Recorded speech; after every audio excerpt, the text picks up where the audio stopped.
उपेंद्र जी, कोई भी सरकार हो उसकी छोटी से छोटी कमी को गिनाने की जिम्मेदारी या उसका विरोध करने की जिम्मेदारी विपक्ष की होती है। क्या आपको लगता है कि विपक्ष अपनी जिम्मेदारी को सही से निभा पा रहा है? उपेंद्र जी, 2014, 17 और फिर 19 में लगातार भाजपा की पूर्ण बहुमत से सरकार आना, आपको क्या लगता है जनता भाजपा के कार्यों को पसंद कर रही है या विपक्षी पार्टियाँ कमज़ोर हो चुकी हैं? उपेंद्र जी, अभी हाल ही में जैसे 69,000 भर्तियों पर रोक लगाई गई, शिक्षक भर्तियों पर, और साथ ही पिछले दिनों में कई हत्याएं हुई हैं, उसका समाजवादी पार्टी की जिला कमेटी ने किस तरीके से विरोध किया है? योगी सरकार की ऐसी 3 कमियां बताइए जिनसे आपको लगता है कि जनता 2022 में उन्हें दोबारा नहीं चुनेगी। गली गली और मोहल्ला करते करते हो हल्ला, गली गली और मोहल्ला करते करते हो हल्ला, हल्ला हो हल्ला हल्ला। नमस्कार, मैं हूं आकाश मिश्रा और आप देख रहे हैं द गली मोहल्ला शो। हमारे साथ हैं पुआएं विधानसभा क्षेत्र से 2022 के चुनावी दंगल की तैयारी में जुटे समाजवादी पार्टी के प्रदेश सचिव व पूर्व जिला पंचायत अध्यक्ष पति उपेंद्र पाल सिंह। उपेंद्र जी, बहुत बहुत स्वागत है आपका हमारे शो में। धन्यवाद। उपेंद्र जी, किसी भी देश या प्रदेश की शिक्षा व्यवस्था या विकास होना तभी संभव है जब वहाँ की शिक्षा व्यवस्था दुरुस्त हो, लेकिन हमारे उत्तर प्रदेश की सरकारी स्कूलों की शिक्षा व्यवस्था बद से बदतर होती जा रही है। इसका जिम्मेदार आप किसको मानते हैं और इसमें सुधार लाने के लिए सरकार को क्या कदम उठाने चाहिए? आकाश जी, सर्वप्रथम तो मैं आपको, जो आपका गली मोहल्ला ये चैनल निरंतर समाज की सच्चाइयों को सामने ला रहा है और बहुत अच्छी तरह से समाज में अपना दायित्व निर्वहन कर रहा है, उसके लिए आपको बहुत धन्यवाद देता हूँ। और आपने जो आज हमको अपने चैनल पर बोलने का मौका दिया, इसके लिए बहुत बहुत धन्यवाद देता हूँ। आकाश जी, किसी भी समाज को आगे बढ़ाने के लिए, प्रदेश को आगे बढ़ाने के लिए, देश को आगे बढ़ाने के लिए शिक्षा का बहुत महत्वपूर्ण योगदान है। हमारी भारतीय संस्कृति में, जहाँ पर जिस समय लोग शिक्षा के बारे में विश्व में उतना अवेयर नहीं थे, जब हमारे यहाँ नालंदा जैसी यूनिवर्सिटीज़ हमारे देश की हुआ करती थी, आज चूँकि हमारे देश में, प्रदेश में भारतीय जनता पार्टी की सरकार जब से आई है, उनका एजेंडा परस्पर लोगों में नफरत पैदा कर कर केवल वोट बैंक को बढ़ाना है। शिक्षा की ओर से उन्होंने सरकार का बिल्कुल ही ध्यान हटा लिया है। जैसा कि हमारी समाजवादी पार्टी की सरकार में जब हमारे राष्ट्रीय अध्यक्ष माननीय अखिलेश यादव जी उत्तर प्रदेश के मुख्यमंत्री हुआ करते थे, तो उन्होंने छात्रों को प्रोत्साहन के लिए, मेधावी छात्राओं के प्रोत्साहन के लिए लैपटॉप वितरण का कार्यक्रम चलाया। जो छात्र अच्छे मार्क से पास होते थे, छात्राएं अच्छे मार्क से पास होते थे, गरीब और जो असहाय बच्चे जो तकनीक की शिक्षा के लिए लैपटॉप का वहन नहीं कर सकते थे, उन्होंने उनको लैपटॉप देकर प्रोत्साहित किया, जिससे कि लोगों को शिक्षा के प्रति रुझान बढ़ा। और जब से प्रदेश में भारतीय जनता पार्टी की सरकार आई है, माननीय मुख्यमंत्री योगी आदित्यनाथ जी जब से उत्तर प्रदेश के मुख्यमंत्री बने हैं, शिक्षा व्यवस्था उत्तर प्रदेश की बिल्कुल ही चौपट हो गई है। प्राइमरी सेक्शन और जो माध्यमिक शिक्षा का सेक्शन है, वहाँ पर दिन भर मिड डे मील, आपने देखा ही, जो मिड डे मील की केंद्रीय सरकार की योजनाएं थी, विधिवत मिड डे मील नहीं पहुँच रहा है। मिड डे मील अगर मिलता भी है तो उनमें गुणवत्ता नहीं होती है। पूरे जाड़े की सीज़न निकल गई, ठंड की सीज़न निकल गई, तो मोजे और स्वेटर गर्मी की सीज़न में वितरण हुए, वहाँ तक मोजे और स्वेटर तक नहीं पहुँच पाए। और शिक्षा की क्वालिटी की व्यवस्था की अगर बात करें, तो जो बेचारे सरकारी स्कूलों में गरीब परिवारों के, गांव देहात के बच्चे पढ़ने वाले जो हैं, उनको उनका पूरा सेशन निकल गया, लेकिन उनको उनकी पुस्तकें तक उपलब्ध नहीं हो पाई। तो शिक्षा की तरफ तो इस सरकार का कोई ध्यान है ही नहीं, क्योंकि जब लोग पढ़े लिखे हो जाएंगे तो अच्छे और बुरे में अंतर करना समझ जाएंगे। सरकार नहीं चाहती कि लोग यहाँ के पढ़ लिख कर आगे बढ़ें। अगर पढ़ लिख कर आगे बढ़ेंगे, अगर अच्छे लोगों का, पढ़े लिखे लोगों का प्रतिशत ज़्यादा होगा, तो भारतीय जनता पार्टी की जो नफरत फैलाने की नीतियाँ हैं, इनको लोग समझ जाएंगे और इनकी सरकार फिर नहीं लाएंगे। उपेंद्र जी, कोई भी सरकार हो उसकी छोटी से छोटी कमी को गिनाने की जिम्मेदारी या उसका विरोध करने की जिम्मेदारी विपक्ष की होती है। क्या आपको लगता है कि विपक्ष अपनी जिम्मेदारी को सही से निभा पा रहा है? समाजवादी पार्टी के राष्ट्रीय अध्यक्ष माननीय अखिलेश यादव जी ने जितनी जिम्मेदारी से सत्ता का निर्वहन किया, जितना उन्होंने अच्छे तरह से सत्ता को चलाया, जितने विकास कार्य का कीर्तिमान सत्ता में स्थापित किया, आज हम लोगों पर विपक्ष की जिम्मेदारी है। जनता ने हम लोगों को विपक्ष में बैठाला है। हम लोग अपनी विपक्ष की भी जिम्मेदारी को पूर्णतः पूरी जिम्मेदारी के साथ निर्वहन कर रहे हैं। और जो भी सरकार की गलत पॉलिसियां होती हैं, जन विरोधी पॉलिसियां होती हैं, या जो भी ध्वस्त कानून व्यवस्था उत्तर प्रदेश में चल रही है, लगातार हमारे राष्ट्रीय अध्यक्ष जी के नेतृत्व में, उनके निर्देश पर हमारा जिला नेतृत्व, जिला के समाजवादी पार्टी कार्यकर्ता, जिला समाजवादी पार्टी के नेता, सभी लोग हम लोग सड़कों पर उतरकर लगातार अपना विरोध दर्ज कराते हैं, धरना प्रदर्शन करते हैं। हालांकि जब से भारतीय जनता पार्टी की सरकार आई है, विपक्ष की आवाज़ को दबाया जा रहा है, लोकतंत्र को ख़त्म किया जा रहा है। हम लोग जब भी अपनी विपक्ष की भूमिका निभाते हैं, अपने विपक्ष की भूमिका में सड़कों पर उतरते हैं, क्योंकि विपक्ष की जिम्मेदारी होती है जनता की आवाज़ को उठाना और सरकार को सही नीतियों के लिए बाध्य करना। लेकिन सरकार अपनी कमियां सुनना ही नहीं चाहती, वो सत्ता के नशे में मदमस्त है। इसलिए विपक्ष की लोगों पर फर्जी मुकदमे लिखाकर, विपक्ष के लोगों को जेल में डालकर हमेशा विपक्ष को कमज़ोर करने का और विपक्ष की आवाज़ का गला घोटने का काम सरकार कर रही है। उपेंद्र जी, 2014, 17 और फिर 19 में लगातार भाजपा की पूर्ण बहुमत से सरकार आना, आपको क्या लगता है, जनता भाजपा के कार्यों को पसंद कर रही है या विपक्षी पार्टियां कमज़ोर हो चुकी हैं? भारतीय जनता पार्टी ने तमाम electronic media, print media, social media को अपने आर्थिक तंत्र से हाईजैक करके और सोशल मीडिया में अपनी आईटी सेल की ऐसी फर्जी यूनिवर्सिटी की स्थापना की, जिससे समाज में और जनता के बीच में इतने व्यापक स्तर पर झूठ को परोसा गया, लोगों में वैमनस्यता पैदा की गई, हिंदू मुस्लिम जातिवाद की खाई पैदा की गई, जिसमें हमारी जनता बहुत हद तक गुमराह हो गई। और गुमराह होके उन्होंने एक तरफा भारतीय जनता पार्टी को वोट दिया। लेकिन आज जनता अपनी उन गलतियों को रियलाइज़ कर रही है, दोबारा बहुत ही आस और उम्मीद के साथ राष्ट्रीय अध्यक्ष अखिलेश यादव जी की ओर, समाजवादी पार्टी की ओर देख रही है। क्योंकि उनको अब जब कोई नहीं होता है तो उसका महत्व ज़्यादा पता चलता है, किसी के ना रहने पर उसकी कमी खलती है।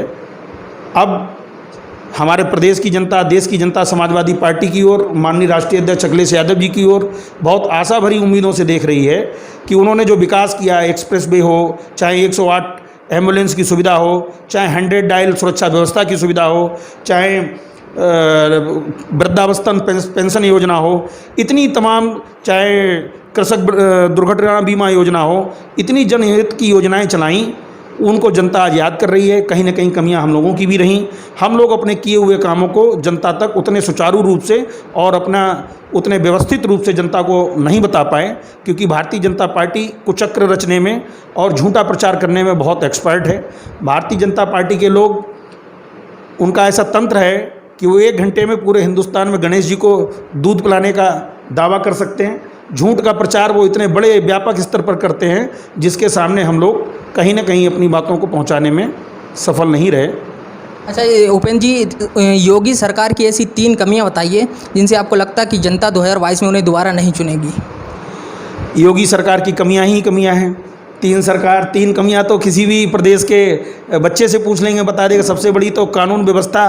आज उत्तर प्रदेश में कानून व्यवस्था के मामले में हमारा उत्तर प्रदेश आज देश में ध्वस्त कानून व्यवस्था के मामले में नंबर 1 पे आ गया है। कानून व्यवस्था आप देख ही रहे हैं, 11 दिन में 35 ब्राह्मणों की हत्याएं, हर वर्ग परेशान है। यादव समाज के तमाम हमारे लोगों को निर्दोष इनकाउंटर करना। हाँ, क्योंकि मुख्यमंत्री की भाषा, एक संवैधानिक पद पर बैठे हुए मुख्यमंत्री की भाषा है कि ठोक दो। ठोक दो शब्द किस डिक्शनरी से शायद वो निकाल के लाए हैं, मैं नहीं समझ पा रहा हूँ। उस ठोक दो की नीति के अंतर्गत ही आप देख रहे हैं आज उत्तर प्रदेश में सबको ठोक दो के अनुसार ही चल रहा है। जहाँ देखिए आप कानून व्यवस्था पूरी तरीके से ध्वस्त है। रोज़ बलात्कार की घटनाएं, चोरी डकैती की घटनाएं, मर्डर की घटनाएं दिन प्रतिदिन, दिन दूनी रात चौगुनी स्पीड से बढ़ती जा रही हैं। उत्तर प्रदेश की जनता कानून व्यवस्था को लेकर त्राही त्राही कर रही है। चलिए, ये तो हो गई एक कमी, बाकी 2 कमियाँ और कौन सी हैं? आकाश जी, दूसरी सबसे बड़ी कमी चिकित्सा व्यवस्था में। प्रदेश सरकार इस समय चिकित्सा व्यवस्था को संचालित करने में पूरी तरीके से फेल है। उत्तर प्रदेश में ही नहीं, पूरे देश में कोरोना जैसी महामारी को पूरा देश झेल रहा है। उसके बाद आप देख रहे होंगे जो 108 नंबर सुविधा राष्ट्रीय अध्यक्ष हमारे माननीय अखिलेश यादव जी ने उत्तर प्रदेश के मुख्यमंत्री रहते हुए चलाई थी। आज तमाम आप न्यूज़पेपर्स में, चैनल्स पे देखते रहते हैं, मेरी बात भी होती है कि 108 नंबर की जो एम्बुलेंस सुविधा थी उनको समय से डीजल भी नहीं मिल पा रहा है। 108 नंबर पे लोग फ़ोन करते हैं, उनके सेंट्रल ऑफिस में, कमांड ऑफिस में फ़ोन रिसीव होता है, समय से कहीं 108 नंबर की सुविधा नहीं पहुंच पा रही है। और जितनी भी कोरोना की जांच हमारी जनसंख्या के अनुपात में जो होनी चाहिए थी, वो कोरोना के टेस्ट जांचें उस अनुपात में नहीं हो पा रही हैं। अभी एक न्यूज़ चैनल के माध्यम से मुझे पता चला, मैंने एक न्यूज़ चैनल में देखा कि कोरोना के एक पेशेंट को रिकवर करने में सरकार का 8 से 10 लाख रुपए का एक्सपेंस आ रहा है। मेरे मेडिकल लाइन के तमाम डॉक्टर्स मित्र हैं, उनसे मैंने जानकारी की, केवल जेनेरिक दवाइयाँ दी जा रही हैं जिनसे उनको रिकवर करने की कोशिश की जा रही है। खाना का जो भी एक्सपेंस आता हो, उसके अलावा एक पेशेंट पे 8 से 10 लाख रुपए का, जबकि 1 से 1.5 लाख रुपए से ज़्यादा का ही एक्सपेंस एक पेशेंट पे नहीं होना चाहिए। केंद्र सरकार ने 20 लाख करोड़, जीरो कितने होंगे आप समझ सकते हैं, 20 लाख करोड़ का जो राहत पैकेज घोषित किया था, उसमें इसी तरीके से बंदरबांट किया जा रहा है, उसमें बड़े व्यापक स्तर पर घोटाला किया जा रहा है। जो वास्तविक टेस्ट होने चाहिए, जितनी अनुपात में कोरोना के टेस्ट होना चाहिए, वो टेस्ट नहीं हो पा रहे हैं, जिसके कारण इतने कोरोना के पेशेंट्स बढ़ रहे हैं उत्तर प्रदेश में। आज दोबारा सरकार को लॉकडाउन करने की आवश्यकता पड़ रही है। और तीसरी सबसे बड़ी जो कमी उत्तर प्रदेश सरकार की है, वो बेरोजगारी की समस्या है। हमारे उत्तर प्रदेश के मुख्यमंत्री आदरणीय योगी आदित्यनाथ जी अभी एक चैनल पे मैंने देखा, कह रहे थे कि मैंने 300 करोड़ लोगों को रोज़गार दिया। 300 करोड़, आप खुद बताइए, भारत देश की आबादी 125 करोड़ है, उत्तर प्रदेश की आबादी कितनी होगी, और उस उत्तर प्रदेश में ही 300 करोड़ लोगों को रोज़गार देने का दावा कर रहे हैं।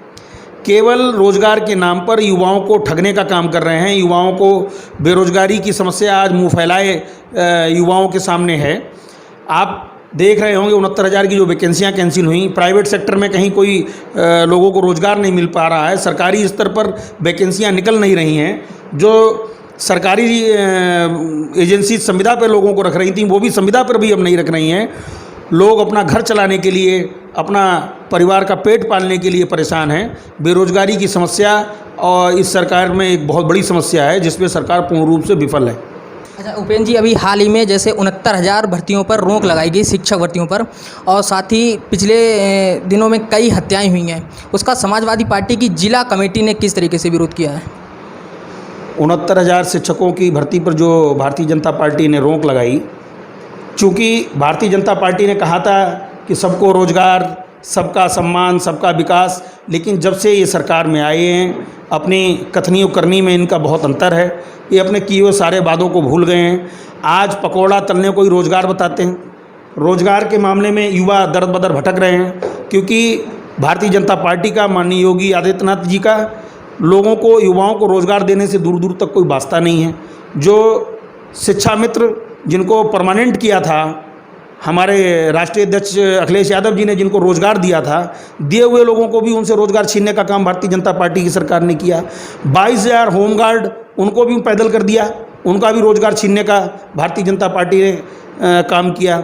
69,000 की जो वैकेंसियाँ अभी आईं, उसमें गलत तरीके से गलत प्रश्न करके, क्योंकि भारतीय जनता पार्टी की मंशा ही नहीं थी लोगों को रोज़गार देने की, उसमें ऐसी खामियां छोड़ दी गई ताकि वो कोर्ट में पहुंचे और ये अपना कमज़ोर पक्ष रखें, जिससे कि वो वैकेंसियां वहीं की वहीं लटक जाएं और सरकार को रोज़गार ना देना पड़े। क्योंकि सरकार व्यापारी बन के काम कर रही है, जनता की सेवक बन के काम नहीं कर रही है। जनता से केवल टैक्स वसूलना पड़े, चाहे वो पेट्रोल, बढ़ी हुई डीजल पेट्रोल की कीमतों के माध्यम से, चाहे वो महंगाई के माध्यम से, चाहे वो जीएसटी के माध्यम से, केवल सरकार वसूली करना जानती है। बड़े साहूकार जैसे पहले ब्याज वसूला करते थे, वैसे ही सरकार आज केवल वसूली का काम कर रही है। जनसेवा की भावना, लोगों को रोज़गार देने की भावना सरकार की समाप्त हो चुकी है। पुआया विधानसभा क्षेत्र की सबसे बड़ी समस्या आपको क्या लगती है, अगर आप सत्ता में आते हैं, उसको दूर करने वाले हैं?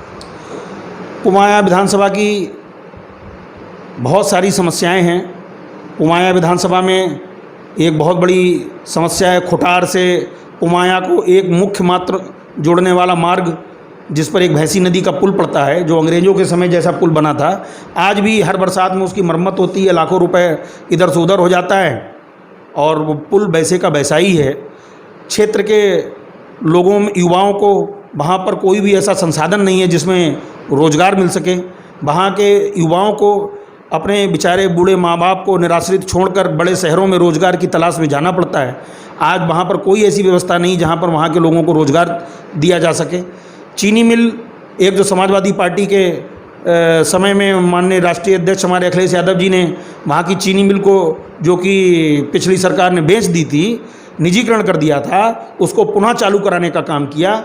लेकिन भारतीय जनता पार्टी की सरकार जब से बनी है, वहाँ भारतीय जनता पार्टी के क्षेत्रीय नेतागण, क्षेत्रीय विधायक, वो सभी उस चीनी मिल को लगभग ध्वस्त करा दिया है, लगभग बंद करा दिया है। वहाँ पर किसानों का ना ही गन्ना समय से पड़ पा रहा है और ना ही उनका बकाया भुगतान हो पा रहा है। पुमाया विधायक की कार्यशैली पर आप क्या कहना चाहेंगे? पुमाया विधायक जी, माननीय उनकी कार्यशैली पर जनता 2022 में उन्हें जवाब देगी। जो भी उनकी कार्यशैली है जनता भलीभांति जानती है और जनता ही 2022 में उनको उसका जवाब देगी। चलिए, बहुत बहुत धन्यवाद आपका हमारे साथ जुड़ने के लिए। तो ये थे हमारे साथ समाजवादी पार्टी के प्रदेश सचिव उपेंद्र पाल जी। इसी तरीके से और भी इंटरव्यूज़ और जनता की राय जानने के लिए देखते रहिए द गली मोहल्ला शो।